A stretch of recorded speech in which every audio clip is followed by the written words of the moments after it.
यीशु ने कहा, मांगो और मिलेगा, खटखटाओ और खोला जाएगा, ढूंढो और तुम्हें मिल जाएगा। ये भवन पवित्र आत्मा के सामर्थ्य से भर चुका है। अपने स्वर्गीय भंडारों से परमेश्वर इस वक्त हमारे इस प्रांगण के भंडारों को, धर्म प्रांत के भंडारों को भरे। आपके घर, चौखटे, बिछौने, आटा गूंदने की परात को प्रभु आशीर्वाद प्रदान करें। आपके चौपाए, आपके माल डंगर, खेती बाड़ी, आपका बिजनेस, आपके दफ्तर प्रभु ब्लेस करें।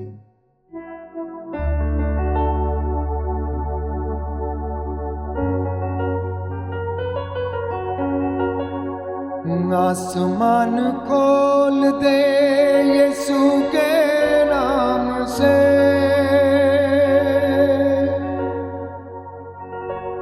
आसमान खोल दे यीशु के नाम से, पाक रूह को आने दे यीशु के नाम से।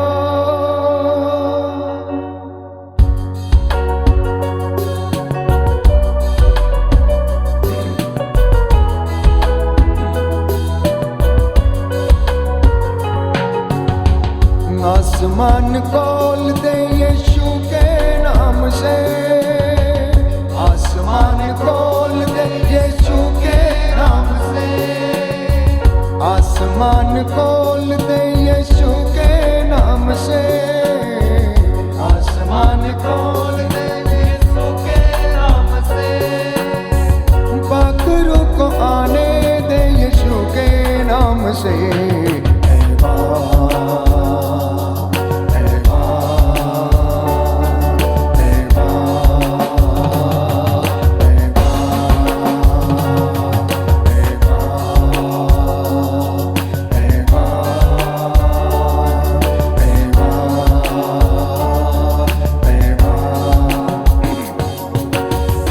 सरों को झुकाते हैं, हाथ उठाते हैं, तेरे चाहने वाले तुझको बुलाते हैं। सरों को झुकाते हैं, हाथ उठाते हैं, तेरे चाहने वाले तुझको बुलाते हैं। सरों को झुकाते हैं, हाथ उठाते हैं, तेरे चाहने वाले तुझको बुलाते हैं।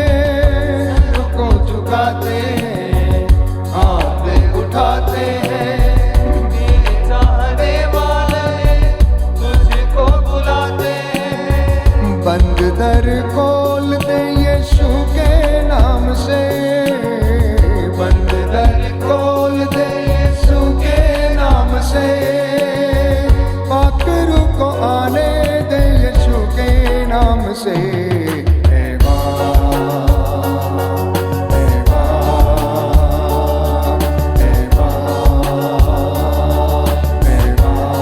सभी लोग गाएंगे,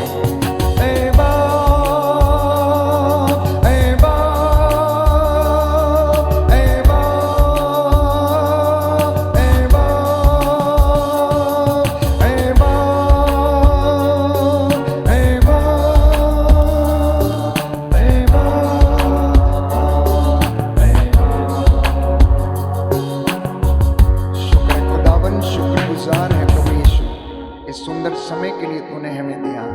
तेरे ये बच्चे जो इस वक्त रूह से भर चुके हैं, अब ये तेरे वचन को ग्रहण करने वाले बन सके। इनके हृदय रूपी भूमि को प्रभु तैयार करना। एक एक वचन रूपी बीज जो इस वक्त बोया जाए, इनके हृदयों में, इनकी आत्माओं में, इनके जीवन में 100 गुना, 60 गुना, 70 गुना फल लाए। हे प्रभु यीशु, ये वचन जीवंत, सशक्त और दुधारी तलवार है। हम विश्वास करते हैं तेरा वचन हमारे पांव का दीपक है। ये वचन हमारे मन को आनंदित करता है। तेरी वाणी हमें आनंद प्रदान करती है। जैसे वर्षा आसमान से नीचे आती है, धरती को सींचे बिना वापस नहीं जाती, वैसे ही तेरा वचन भी है। तेरे इन बच्चों पर दया कर, इन्हें आशीष दे, तेरा अनुग्रह इन पर छाया रहे। मैं तेरा दास मूसा के जैसे हाथों को उठाता हूँ, तेरे दासों और नबियों के जैसे तेरी दुहाई देता हूँ। हमारी आज की प्रार्थना को सुनना और इस प्रजा को और इस प्रांगण को, इस धर्म प्रांत को ब्लेस कर, हमारे सभी सहयोगियों को ब्लेस कर, ये प्रार्थना करते हैं खुदावंद यीशु मसीह के नाम से, आमीन। आत्मा में बैठ जाओ। बोलने वाला मैं नहीं परंतु पिता का आत्मा है जो मेरे द्वारा बोलता है। इसलिए ध्यान पूर्वक कान लगाकर प्रभु का वचन सुनना। एक भी वचन मिस नहीं होना चाहिए। मैं आपको समझा रहा था इस वचन की विशेषता क्या है, वचन के गुण क्या है। और मैंने कहा कि वचन तलवार है। किसकी तलवार है? आत्मा की तलवार है। वचन क्या है? आग है, भस्म कर देने वाली आग। आग का क्या काम है? शुद्ध करना, जगह को साफ करना। मैं आपको समझा रहा था ये वचन हथौड़े के नाई है। जिस तरह से हथौड़ा चट्टान पे गिरता है और उसे चकनाचूर कर देता है, उसी तरह से सुनने वाला जब वचन सुनता है तो उसके जीवन से भी अंधकार दूर हो जाता है। प्यारे भाइयों और बहनों, मैंने आपको यह भी बताया कि प्रभु का वचन मत्ती के सुसमाचार अध्याय 4 पद संख्या 4 में हम पढ़ते हैं, अनंत जीवन की रोटी है। ये अनंत जीवन की रोटी है। प्रभु यीशु ने कहा, जो मेरा मांस खाता, मेरा रक्त पीता है, उसे अनंत जीवन प्राप्त है।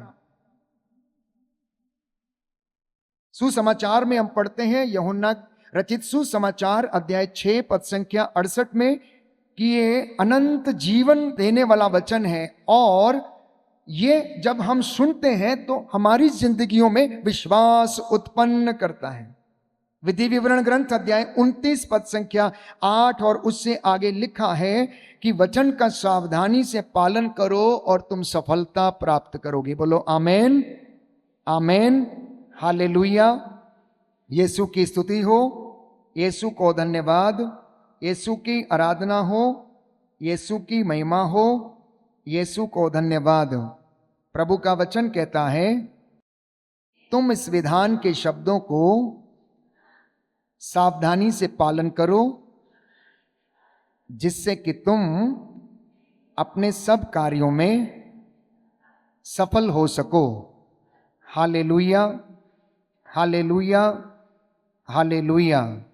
तो इस वचन का सावधानी से पालन करना ताकि आपके सब कामों में आशीष मिले। अब सब काम कौन से हैं? नौजवानों के लिए, छोटे बच्चों के लिए पढ़ाई लिखाई, घर के दंपति के लिए उनका दफ्तर आना जाना, बिजनेस वालों के लिए बिजनेस का काम जो है, सेवा करने वाले के लिए सेवकाई का काम है। इनको आशीष कब मिलेगी? संस्थाओं में, विद्यालयों में काम करने वाले लोग, एडमिनिस्ट्रेटर लोग, कहता है तुम सब लोग इन वचनों का सावधानी से यदि पालन करोगे तो तुम्हारे सब कामों में सफलता मिलेगी। बोलो आमेन, आमीन। अगर कोई नया जोड़ा है, नया दंपति है, तो आप प्रभु के वचन को सुनना, प्रार्थना करना, प्रभु आपको धर्मी संतान प्रदान करेगा, क्योंकि उसका आदेश है तुम्हारे नव युवावस्था में ब्याही गई पत्नी से प्रभु तुम दोनों से क्या चाहता है? एक धर्मी संतान की उत्पत्ति चाहता है। मलाकी का ग्रंथ अध्याय 2 पद संख्या 14 और उससे आगे 10 से आप पढ़ सकते हैं। सुंदर वचन है प्यारे भाइयों और बहनों। दंपतियों से ईश्वर की इच्छा धर्मी संतान पैदा करना, धर्मी संतान। तो ये वचन जब हमें सुनते हैं तो ये हमें आशा प्रदान करता है, हमें जीवन देता है। और वचन निराश शब्द नहीं है। बाइबल कहती, मैंने पढ़ा था आपके लिए विधि विवरण ग्रंथ अध्याय 32 पद संख्या 47, इस पर हमारा जीवन निर्भर है, इस पर हमारा जीवन निर्भर है। क्योंकि बाइबल कहती है कि तेरी वाणी का विरोध कौन कर सकता है?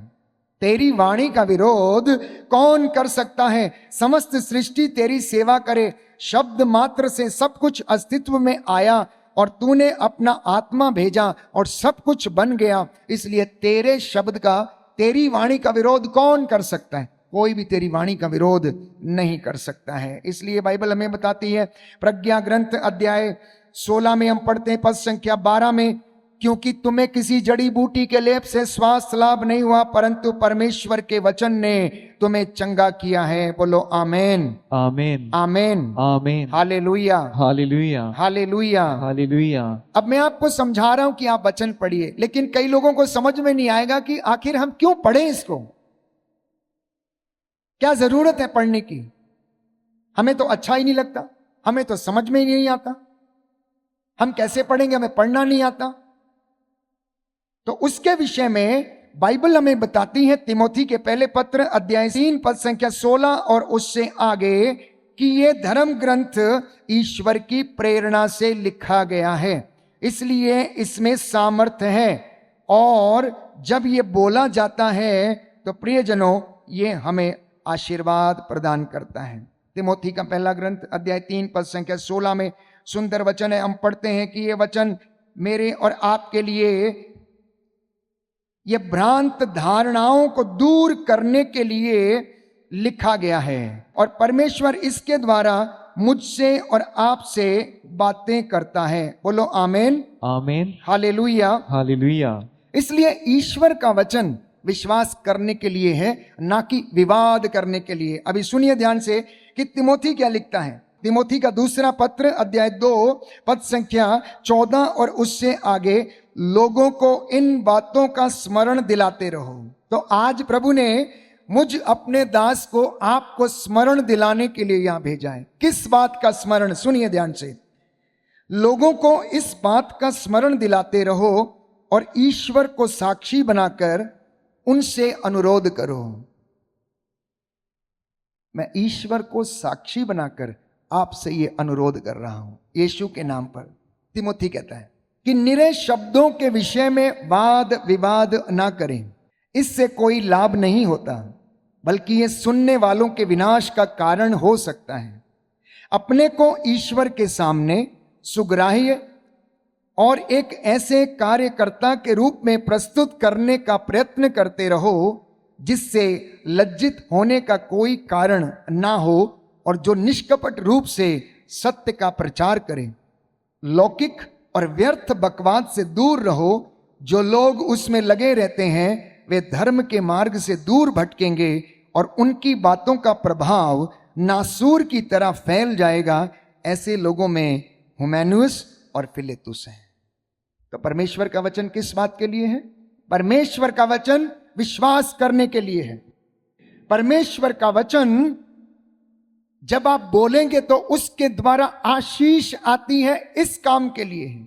परमेश्वर का वचन आत्मा की प्रेरणा से लिखा गया है, और यह यूं लिखा गया है, शिक्षा देने के लिए लिखा गया है। दूसरा, भ्रांत धारणाओं का खंडन करने के लिए लिखा गया है। यह जीवन के सुधार के लिए लिखा गया है, और सदाचरण का प्रशिक्षण देने के लिए लिखा गया है। इसलिए भजन संहिता 119 पद संख्या 105 में हम पढ़ते हैं कि तेरा वचन मेरे पांव का दीपक है। बोलो आमेन, आमेन, हालेलुया, हालेलुया। हे प्रभु यीशु, हे प्रभु यीशु, आपके वचन आत्मा और जीवन है। आत्मा और जीवन है। हे पिता ईश्वर, हे पिता ईश्वर, आपका वचन मेरे पांव का दीपक है। मेरे पांव का दीपक। Hallelujah, hallelujah, hallelujah, hallelujah, hallelujah, hallelujah, hallelujah, hallelujah.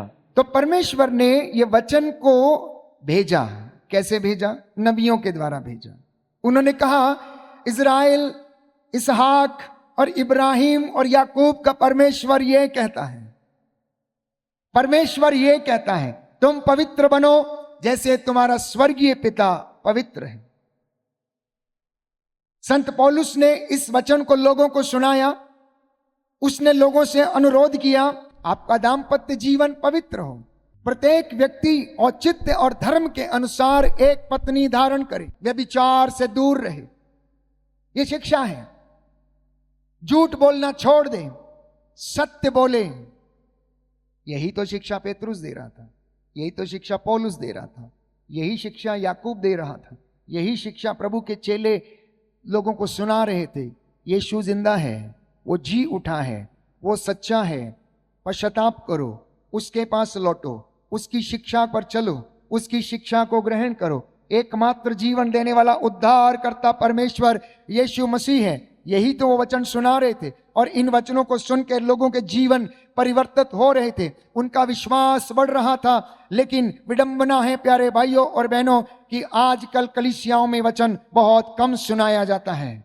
और इतना ही नहीं, विश्वासी लोग भी वचन को बहुत कम पढ़ते हैं। हाथ खड़ा करिए, कितने लोगों के घर में वास्तव में जोर से वचन पढ़ा जाता है, चाहे वो धर्म पुरोहित हो, धर्म बहन हो, प्रचारक हो या घर में माता पिता हो। कौन पढ़ता है? बहुत कम लोग, इक्का दुक्का लोग पढ़ते हैं, इक्का दुक्का लोग पढ़ते हैं। और आप कहते हैं कि मुझे चंगाई मिले, आप कहते हैं कि मेरे घर में शांति आ जाए, आप कहते हैं कि मेरा जीवन सफल हो जाए, आप कहते हैं कि मुझे सत्य का ज्ञान हो जाए। एक विद्यार्थी अगर आपकी सब्जेक्ट की पुस्तक नहीं पढ़ेगा तो कैसे 80% लाएगा? एक विश्वासी, मसीह का अनुयायी, उसके पद चिन्हों पर चलने वाला, उसकी सेवा करने वाला, उसकी वोकेशन को फॉलो करने वाला, यदि उसका वचन नहीं जानता तो वो झूठा है। वो अपना समय वेस्ट करता है, यूं ही समय वेस्ट करता है। ये शरीर एक बंदूक है। सपोज करिए ये शरीर एक बंदूक है। अगर आप शैतान से लड़ना चाहते हैं तो शरीर से लड़ नहीं सकते, क्योंकि शरीर कमजोर है, अपने आप में कमजोर है। लेकिन उसके अंदर बंदूक में जो गोली पड़ती है, ताकत उसमें है, ताकत उसमें है प्यारे भाइयों और बहनों। इसलिए जब ये शरीर में जो आत्मा ईश्वर ने रखा गया है, जैसा कि हम वचन में पढ़ते हैं उत्पत्ति ग्रंथ अध्याय 2 पद संख्या 7 में कि ईश्वर ने मिट्टी का पुतला गढ़ा, मिट्टी का पुतला गढ़ने के बाद उसके नथनों में प्राण वायु फूंक दिया और वो एक चलता फिरता सजीव प्राणी बन गया और उसमें जीवन आ गया। अब याकूब के ग्रंथ में पढ़ते हैं कि क्या ईश्वर धर्म ग्रंथ अकारण ये कहता है कि जिस आत्मा का समावेश इस शरीर में किया गया, अब वो परमेश्वर उसे अपने लिए वापस चाहता है। तो यदि हमारा शरीर है, लेकिन यदि हमारी आत्मा अंतःकरण जिसे हम कहते हैं डेड है, तो हम मरे हुओं के समान है, हम मरे हुओं के समान। और यदि हमारे पास ईश्वर का वचन नहीं है तो हम शैतान की धूर्तता का सामना करने में असमर्थ रहेंगे। प्यारे भाइयों और बहनों, ये आज का वचन प्रभु हमें बता देना चाहता है। इसलिए जो लोग वचन नहीं सुनते, जिन्होंने वचन नहीं सुने, उनका जीवन बदतर हो गया। और उनमें से बहुत से लोग थे, बहुत से लोग थे जिन्होंने ईश्वर की आज्ञा का पालन नहीं किया। दाऊद उनमें एक था, शमशून उनमें एक था, और ऐसे कई प्रभु के चुने हुए नबी जो थे जिन्होंने ईश्वर की आज्ञा का उल्लंघन किया और इसका खामियाजा उन्हें भुगतना पड़ा। इब्राहिम के विषय में परमेश्वर कहता है, यूदा के विषय में परमेश्वर कहता है। हम वचन पढ़ेंगे और आपको समझ में आएगा कि जब इन्होंने वचन नहीं सुने, ईश्वर की आज्ञा का पालन नहीं किया और इन्होंने पाप कर डाला, और प्यारे भाइयों और बहनों, ये ईश्वर की महिमा से वंचित हो गए। Hallelujah, hallelujah, hallelujah, hallelujah. Yeshu की स्तुति हो, यीशु की स्तुति यीशु हो, को धन्यवाद, यीशु को यीशु धन्यवाद, की आराधना हो, यीशु की आराधना यीशु की हो, महिमा हो, यीशु की महिमा यीशु हो, को धन्यवाद, यीशु को धन्यवाद। Hallelujah, hallelujah, hallelujah, hallelujah, hallelujah. Hallelujah. होशिया नबी का ग्रंथ खोलिए, जिनके पास बाइबल है, अध्याय 13 लिखा है, जब इफ्राइम का स्वर सुनाई देता था तो सब लोग क्या करते थे? कांप उठते थे। वह तो महान ही था, किंतु बाल देवता की पूजा कर उसने अपराध किया और इससे वह मृत्यु को प्राप्त हो गया, और अब उसका पाप बढ़ता ही जा रहा है। मनुष्यों की कृतियां वो बनाते, चांदी से कुशल कारीगर उन्हें गढ़ते हैं। वे कहते हैं इनकी पूजा करो। मनुष्य बछड़ों की मूर्तियां चूमते, इसलिए वे प्रातःकाल कोहरे की तरह, ओस की बूंदों की तरह लुप्त हो जाएंगे। खलिहान से उड़ाए गए भूसे के समान या खिड़की से निकलने वाले धुएं के समान, कहता वो विलीन हो जाएंगे, क्योंकि ये लोग मेरी बात नहीं मानते। ये अपने रास्ते पर चलते हैं, इन्होंने अपने रास्ते अख्तियार किए हैं। आगे लिखा है, इफ्राइम से प्रभु बड़ा नाराज था। 12 वंशों में एक वंश इफ्राइम का था, एक यूदा का था। इनको कुछ जिम्मेदारियां दी गई थी। एक याजकों का वंश था जिसे हम लेवी वंश कहते हैं। तो इफ्राइम से परमेश्वर खासा नाराज था और लिखा है, इफ्राइम के पापों की गठरी बांधी हुई है, उसके भंडार पापों से भरे हुए हैं। प्रसव पीड़ा शुरू हो गई, किंतु मूर्ख शिशु को समय का क्या पता, वो तो निकलता ही नहीं, वो निकलता ही नहीं। क्यों? क्योंकि ये मेरी बात सुनते नहीं हैं, ये मेरी बात नहीं मानते हैं। मैंने इन्हें कितना अपने पास बुलाने की कोशिश की, लेकिन ये मुझसे दूर भागते रहे। होशिया नबी का ग्रंथ अध्याय 11 पद संख्या 1 और उससे आगे, इज़राइल जब तू बालक था तो मैं उसे प्यार करता था। मैंने मिस्र देश से अपने पुत्र को बुलाया। मैं उन लोगों को जितना अधिक बुलाता था, वे मुझसे उतना ही अधिक दूर जाते थे। मैंने इफ्राइम को चलना सिखाया, मैं उनसे गोद में उठाया करता था, किंतु वे नहीं समझे कि मैं उनकी देखरेख करता था। मैं उन्हें दया तथा प्रेम की बागडोर से टहलाता था। जिस तरह कोई बच्चे को उठाकर गले लगाता है, उसी तरह मैं भी उनके साथ व्यवहार करता। मैं झुककर उन्हें भोजन दिया करता था। उनको मिस्र में लौट जाना पड़ेगा, कहता है। अस्सूर का राजा उन पर राज्य करेगा, क्योंकि उन्होंने मेरे पास आना अस्वीकार किया। वचन को नहीं सुनने का परिणाम यह है कि मैं और आप ईश्वर की महिमा से वंचित हो जाते हैं और हम फिर से उसी गुलामी में चले जाते हैं जिससे कि परमेश्वर ने मुझे और आपको छुड़ाया। बोलो आमेन, हालेलुया।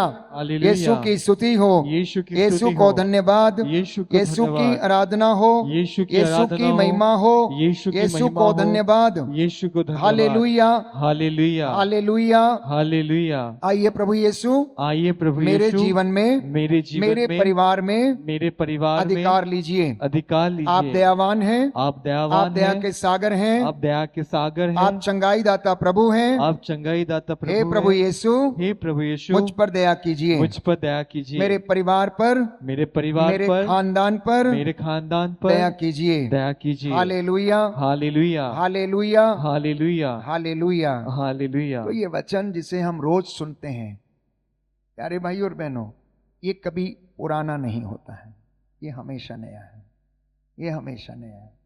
क्योंकि यीशु सदा एक रूप रहता है, क्योंकि यीशु सदा एक रूप रहता है। ये किताब भले पुरानी हो जाए, एडिशन भले पुराना हो जाए, लेकिन इसमें जो वचन है, वो जो सदियों पहले जितना प्रभाव था, आने वाले समय तक उसका उतना ही प्रभाव रहेगा। क्योंकि ये वचन सामर्थ्य से भरा हुआ वचन है। इसलिए आमोस नबी कहता है कि परमेश्वर ये कहता है, मैं अंत के दिनों में वचन की भूख बढ़ाऊंगा। इसलिए आज आपने देखा है, सारी दुनिया प्रभु के वचन को सुनने के लिए दौड़ी फिरती है कि काश उन्हें कोई वचन सुनाने वाला मिल जाए। और वो ये कहते हैं कि आज तक हमें ये वचन क्यों नहीं सुनाया गया, अब तक हमसे ये क्यों छुपा के रखा गया, अब तक हमें इसका ज्ञान क्यों नहीं दिया गया। आप वचन सुनेंगे, आपके जीवन से अंधकार दूर होगा, आप अपने पापों का प्रायश्चित करेंगे, आपके लिए नए दरवाजे खुलेंगे, पवित्र आत्मा आपकी जिंदगी में काम करना शुरू करेगा। जब आपके पास उसका हथियार होगा तो आप शैतान की धूर्तता का सामना करने में समर्थ हो जाएंगे। बोलो amen, amen, hallelujah, hallelujah, hallelujah, hallelujah, hallelujah, hallelujah, hallelujah. Hallelujah. Yeshu की स्तुति हो, यीशु की यीशु स्तुति को हो, धन्यवाद, यीशु को धन्यवाद। इसलिए प्यारे भाइयों और बहनों, मैं कुछ वचन आपके साथ साझा करना चाहता हूं। लिखना चाहते तो लिख लें, अगर बाइबल में देख के पढ़ सकते हैं तो आप पढ़िए। सुंदर बातें हैं प्यारे भाइयों और बहनों। लिखा है योहन का सुसमाचार अध्याय 15 पद संख्या 11, मैंने ये बातें तुमसे इसलिए कही जिससे कि तुम मेरे आनंद के भागी बनो और तुम्हारा आनंद परिपूर्ण हो जाए। कितने लोग निराश हो जाते हैं, कितने दंपति निराश हो जाते हैं, निसहाय हो जाते हैं, दर दर भटकने लगते हैं, काउंसलिंग के लिए इधर उधर दौड़ते हैं। प्यारे भाइयों और बहनों, ये वचन दुखियों के लिए दिलासा है, निराशों के लिए आशा है, रोगियों के लिए ये औषधि है, रोगियों के लिए औषधि है। कभी पढ़ के देखना, आप कभी पढ़ के देखना, आत्मा से भर के पढ़ना, यूं ही नहीं पढ़ना। मैं भी आपको इतने धैर्य के साथ और इतनी उत्सुकता और उत्साह के साथ ये बता रहा हूं क्योंकि जब से मैंने इसका स्वाद चखा और इसका असर देखा और इसको ठीक वैसे बोला जैसे यीशु चाहता है, जैसे नबी बोलते थे, इसने अपना काम करना शुरू किया। आप इस वचन को याद करके बोलिए, ईसा मसीह के नाम पर एक गंदी दुष्ट आत्मा तुझे आदेश देता हूं, इसमें से निकल जा। यीशु के नाम पर मैं तुझे आदेश देता हूं। और निकलेगी, जाएगी, उसे जाना होगा। क्यों? क्योंकि उसके वचन में इतना सामर्थ्य है, इतना सामर्थ्य है। कई लोग घर में बैठ के पढ़ते हैं, धीरे से पढ़ते हैं। धीरे से नहीं पढ़ना, जोर से पढ़ना, सबको सिखाना, पीछे बोलना, दोहराना। बस हम लोगों में एक ही कमी है, हमें सब चीजों का ज्ञान है लेकिन वचन का ज्ञान नहीं। इसलिए आप उन प्रचारकों के पीछे दौड़ते हैं, उनकी मनगढ़ंत बातों को आप सुनते हैं जिन्हें खुद नहीं पता कि वो क्या बोलते हैं, और आप वाहवाही करते हैं। प्यारे भाई और बहनों, कभी क्रॉस चेक करना, जाकर बाइबल खोल के कभी पढ़ना और बोलना। आपके घर में यदि कोई बीमार है, आपके घर में यदि कोई व्यक्ति निराश है, उदास है, उसको वचन सुनाना, उसको वचन सुनाना, क्योंकि इस वचन में इतना सामर्थ्य है। इसलिए बाइबल कहती है, परमेश्वर ये कहता है, ये शाया नबी का ग्रंथ अध्याय 55 पद संख्या 3, कान लगाकर सुनो और मेरे पास आ जाओ। प्रवक्ता ग्रंथ अध्याय 51 पद संख्या 21 से 22, मैंने थोड़े समय तक उसके वचन पर कान दिया। प्रवक्ता ग्रंथ, जिनके पास बाइबल है खोलें, बुक ऑफ सिराक, प्रवक्ता ग्रंथ, जिनके पास बाइबल है खोलें। Hallelujah, hallelujah. यीशु की स्तुति हो, यीशु को धन्यवाद, यीशु को यीशु धन्यवाद, की आराधना हो, यीशु की आराधना यीशु हो, की महिमा हो, यीशु की महिमा यीशु हो, को धन्यवाद, यीशु को धन्यवाद। हालेलुया। हालेलुया। प्रवक्ता ग्रंथ अध्याय 51 पद संख्या 21 लिखा है, मैंने थोड़े समय तक उस पर कान दिया था और मुझे प्रचुर मात्रा में शिक्षा मिली। मैं उसी के कारण प्रगति कर सका जिसने मुझे प्रज्ञा प्रदान की है, मैं उसकी महिमा करूंगा। सब लोग दाहिना हाथ उठाकर वचन दोहराएंगे मेरे पीछे। हालेलुया। हालेलुया। प्रवक्ता ग्रंथ प्रवक्ता ग्रंथ अध्याय 51 अध्याय 51 पद संख्या 21, पद संख्या 21, मैंने थोड़े समय तक उस पर कान दिया था उस पर कान दिया और था, मुझे प्रचुर मात्रा में शिक्षा मिली। मैं उसी के कारण प्रगति कर सका जिसने मुझे प्रज्ञा प्रदान की है, मैं उसकी महिमा करूंगा। Hallelujah, hallelujah, hallelujah, hallelujah, hallelujah, hallelujah. इसलिए कई बार मैंने ऑनलाइन प्रवचनों में कहा, मम्मी जब आप खाना बनाती हो, घर का खाना बनाती हो, आटा गूंथती हो, उस समय ना वचन बोला करो, हालेलुया बोला करो, उसमें गुस्से में खाना मत बनाया करो। हालेलुया बोलोगी ना, आटे के पेड़े में भी हालेलुया का जो सामर्थ्य जाएगा और तुम्हारे बच्चे और पति के पेट में जाकर क्या करेगा, आशीर्वाद प्रदान करेगा। वो चिल्लाएगा नहीं, प्लेट फेंकेगा नहीं, नमक कम होगा तो धीरे से बोलेगा। अगर आपने गुस्से में बनाया, नमक कम या ज्यादा हो गया तो प्लेट उठा के फेंकेगा। तो वचन में इतना सामर्थ्य है, जब आपको पता है कि इसमें सामर्थ्य है तो वचन भेजना, सामर्थ्य भेजना, उस रोटी में आशीष मांगना, प्रभु आज इस रोटी में आशीष दो जो मैं बना रही हूं, ताकि ये मेरे बच्चे के पेट में जाए और इसका पेट दर्द दूर हो जाए। ऐसा होगा, विश्वास करके देखना आप, क्योंकि मैंने कहा विश्वास करने वाले के लिए कुछ भी असंभव नहीं है, कुछ भी असंभव नहीं है।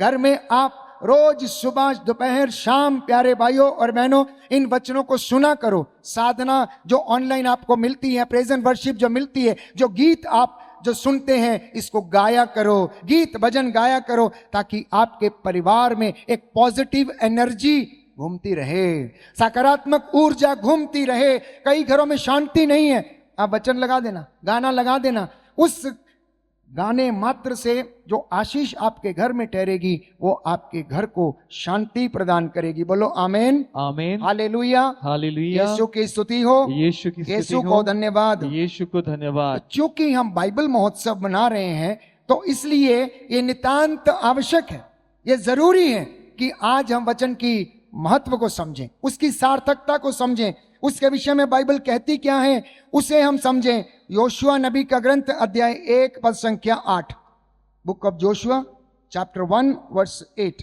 लिखा है, संहिता के इस ग्रंथ की चर्चा करते रहो, दिन रात उसका मनन करो, जिससे उसमें जो कुछ लिखा है तुम उसका सावधानी से पालन करो।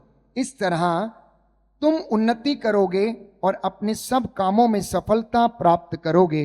Hallelujah, hallelujah. प्रभु का वचन कहता है, प्रभु का वचन कहता है, दिन रात संहिता के ग्रंथ की चर्चा करते रहो, जिससे उसमें जो कुछ लिखा है तुम उसका सावधानी से पालन करो। इस तरह तुम उन्नति करोगे और अपने सब कार्यों में सफलता प्राप्त करोगे। Hallelujah, hallelujah, hallelujah, hallelujah, hallelujah, hallelujah. अब कई लोग शिकायत करते हैं, फादर जी हमारा भला नहीं होता, फादर जी सक्सेस नहीं होती, फादर जी हमारे परिवार में ऐसा नहीं होता, फादर जी ऐसा हो गया, मेरा बच्चा पास नहीं होता है, मेरा बच्चे को मोबाइल की लत पड़ गई है, फादर जी हम क्या करें, कैसे करें। आप वचन देंगी वो वचन सुनाएगा, वचन सुनेगा, वचन बोलेगा। आप मोबाइल देंगी वो मोबाइल से खेलेगा और उसकी लत पड़ जाएगी। आप जैसा सिखाएंगे बच्चा वैसा सीख जाएगा। है या नहीं, है या नहीं। अब मम्मी तरह तरह की डीपी लगा के अपने व्हाट्सएप में सजाती हैं, तो क्या इसकी छोटी लड़की नहीं लगाएगी क्या डीपी? एक फादर अपनी कोई बहुत तड़क भड़क वाली बिल्कुल टी शर्ट वाली या बिल्कुल एकदम डोले शोले वाली फोटो डीपी पे लगाएगा, तो क्या उसके परिश्नर युवा लोग उनको मना कर सकता है क्या? क्या सिस्टर प्रोविंशियल या फादर प्रोविंशियल या अपनी डीपी कोई बहुत बड़ी ऐसी इधर उधर पहाड़ों वाली लगाएगी, तो क्या अपनी वो छोटी नॉविसेस को मना कर सकती कि तुम मत लगाओ? नहीं कर सकते, नहीं कर सकते हैं। तो छोटे छोटे बातों में हमें उदाहरण बनने की आवश्यकता है। हमें छोटी छोटी बातों में प्रभु कहता है ईमानदार रहने की आवश्यकता है। आप करना छोड़ दीजिए, आपका बच्चा भी छोड़ देगा। आप उदाहरण बन जाइए, वो भी उदाहरण बन जाएंगे। आप 100 बार कहिए लेकिन आपकी बात नहीं मानेगा। मम्मी आप भी तो करती हो, फादर आप भी तो करते हो, हमने कर लिया तो क्या हो गया, हमने कर लिया तो क्या हो गया। इस तरीके की बातें जब हम सुनते हैं प्यारे भाइयों और बहनों, हम दूसरों के लिए उदाहरण नहीं बन पाते और मसीह के पीछे चल नहीं पाते, क्योंकि यीशु ने यह कहा कि जो मुझसे प्यार करता मेरी आज्ञाओं का पालन भी करेगा, उन पर चलेगा भी, आत्मसात भी करेगा, चरित्रार्थ भी करेगा, और तेरे कामों को देखकर दुनिया जानेगी कि तू मेरा अनुयायी है, तू मेरे पीछे चलने वाला व्यक्ति है और तू मेरी संतान है, मेरा बेटा है। लेकिन आज जब मैं और आप भटक जाते हैं तो प्रभु की महिमा से वंचित हो जाते हैं। और बाइबल कहती है, यशायाह नबी का ग्रंथ अध्याय 66 पद संख्या 2, book of Isaiah chapter 66 verse 2, मैं उन लोगों पर दया दृष्टि करता हूं जो श्रद्धा पूर्वक मेरी वाणी को सुनते हैं। दाहिना हाथ उठाकर वचन दोहराइए, हालेलुया, हालेलुया। प्रभु का वचन कहता है, प्रभु का वचन कहता है, यशायाह नबी का ग्रंथ अध्याय 66 पद संख्या 2, मैं उन लोगों पर कृपा दृष्टि करता हूँ जो श्रद्धा पूर्वक मेरी वाणी सुनते हैं। Hallelujah, hallelujah, hallelujah, hallelujah, hallelujah, hallelujah. तो श्रद्धा पूर्वक आज के बाद वचन सुनना। प्रभु यीशु ये वचन बोलता है, आज से सदियों पहले जो वचन सभागृहों में बाइबल खोल के दी जाती थी और वो पढ़ा जाता था, आज ठीक वही कार्य आज भी होता है। ये सभागृह है और इस वेदी पर बलिदान अर्पित होता है और यहाँ पुलपिट से आपको वचन सुनाया जाता है। यीशु मसीह आपसे रोज बातें करता है। जब आप सुबह मिस्सा बलिदान में आते हो, ये आपके लिए व्यवहारिक शिक्षा है। सुसमाचार जो है वो आपकी आत्मा की शिक्षा है। सुनना ध्यान से, पहला पाठ, दूसरा पाठ, तीसरा पाठ जो भी आप पढ़ते हैं, ये एक व्यवहारिक शिक्षा है। आचरण कैसा हो, सुधार कैसा हो, परमेश्वर ने क्या किया, महान कामों को याद दिलाने के लिए। लेकिन सुसमाचार आत्मा को चंगा करने वाला वचन है, रोगों से चंगाई देने वाला वचन है। जब यीशु ने अंधे को पास बुलाया, उससे पूछा क्या चाहते हो मैं तुम्हारे लिए क्या करूं, तो उसने कहा मैं देखना चाहता हूं। यीशु ने कहा जैसा तूने विश्वास किया है वैसा तेरे जीवन में हो जाए। बोलो आमीन। आमीन। आज जो विश्वास आप लोग लेकर आए हैं, जैसा आप चाहते हैं वैसा हो जाए आपकी जिंदगी में। पाप क्या है, पुण्य क्या है, क्षमा कैसे मिल सकती है, वचन क्या है, शुद्धता, पवित्रता, होली स्पिरिट, पवित्र आत्मा, ये किस तरह से हमारी जिंदगी में काम करते हैं, परिवार कैसे आदर्श परिवार बन सकता है, हमारा घराना कैसे पवित्र हो सकता है, ये सारी चीजों को प्यारे भाइयों और बहनों सुनकर उसके बाद प्रार्थना करना और परमेश्वर आपको आशीर्वाद प्रदान करेगा। बोलो आमीन। आमीन। हे प्रभु यीशु, हे प्रभु यीशु, मेरे जीवन में, मेरे परिवार में, मेरे परिवार में आपकी महिमा हो जाए, आपकी महिमा हो जाए। मुझे आशीर्वाद दीजिए, मुझे आशीर्वाद दीजिए। Hallelujah, hallelujah, hallelujah, hallelujah, hallelujah. Hallelujah. इसलिए बाइबल कहती है प्यारे भाइयों और बहनों, पुराने व्यवस्थान में हम पढ़ते हैं नबी नेहम्याह का ग्रंथ, और ये सुंदर वचन है जिसके द्वारा प्रभु आज मुझसे और आपसे बातें करना चाहता है। नबी नेहम्याह का ग्रंथ अध्याय 8 पद संख्या 8 और उससे आगे, पद संख्या 8 से मैं पढ़ूंगा।